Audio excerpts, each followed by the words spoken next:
below my neckline. How many grafts would you say? Another 2,000. No way. Another 2,000 you say? Yeah. You'd be amazed. Wow, that's crazy. Hey guys, today I'm going to have a body hair transplantation done on a scar that I have from the second hair transplant surgery that I had.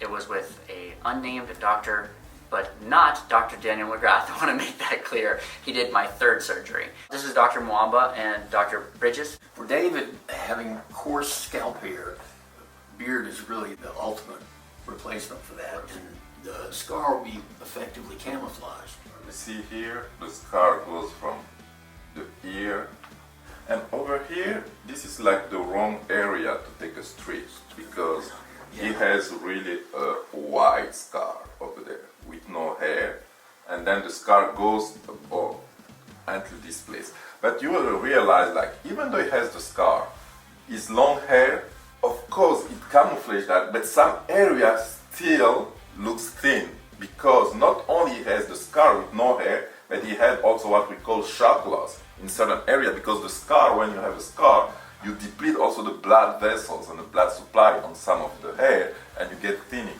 So that's why, like, today when we look at him, there's some area that is obvious, like this area, you see the scar, it's really empty, but with the emptiness also of shock loss. So it creates like a thin area here, the second and the third one.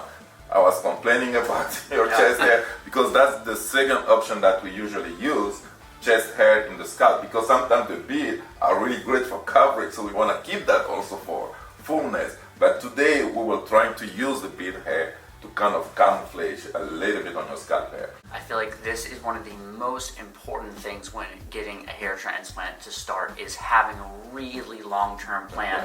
Because most people go to have a hair transplant, and I remember I did, and I thought, okay, cool, I'm losing some hair, now I'm going to go have a hair transplant, and that's the end. Now all my worries are over. And saying that, I want to really emphasize in the long-term plan, which not only stick to the hair transplant or hair surgery or BHT, but the medical treatment. Absolutely, yes. And it's tremendous how people, they want a hair, but you just have to understand that you have to commit. It's like a car, you have to wash it, you have to maintain it. Yeah. And I think that part is really crucial. We assumed, looking at your coarse hair and you relatively heavy beard with well, he'll have a great chest hair. Yeah. And he opens his shirt and it's just not there. Not there. Dr. Bridges, you're good with that thing. You're stinging me? Damn, you're doing a great job.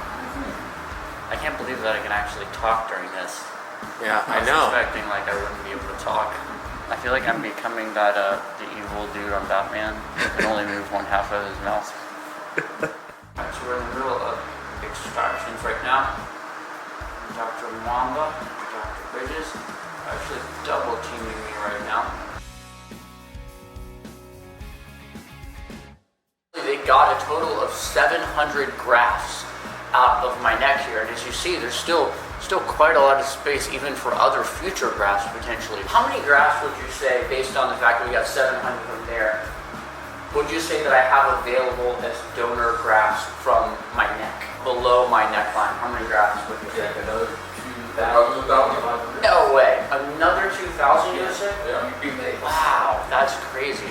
I wouldn't know that unless under magnification you see that and you see how much there is. You wouldn't know that otherwise, but looking at it now, you're like, yeah, 2 grafts. I got close to 3,000 potential grafts under here. That's insane. All right, we're all done for the day. It's been a long day, but a really fun day. I had a great time getting to know Dr. Mwamba and Dr. Bridges. It was really interesting, actually. I only found out sort of partway through that one of the things about doing this and transplanting into the scar is that doing that will help bring blood supply back to the scar. So actually it will make the scar look, hopefully, better just in itself. Even the actual scar tissue will help it make it look more natural. So that's really interesting. So you get like on this area here where we grafted, right here, with it here in the back, we cover pretty much entire scar, the ear here, and up to this point here. So all the scar is covered up, so we'll have like a good and nice look. Hey guys, I'm 2 days after surgery and I looked in the mirror this morning and it was unbelievable. I could barely tell that I'd had anything done to my face, and I had 700 grafts taken out of the bottom of my neck. Isn't that unbelievable, Baba? This is my little daughter. Her name is Cruz.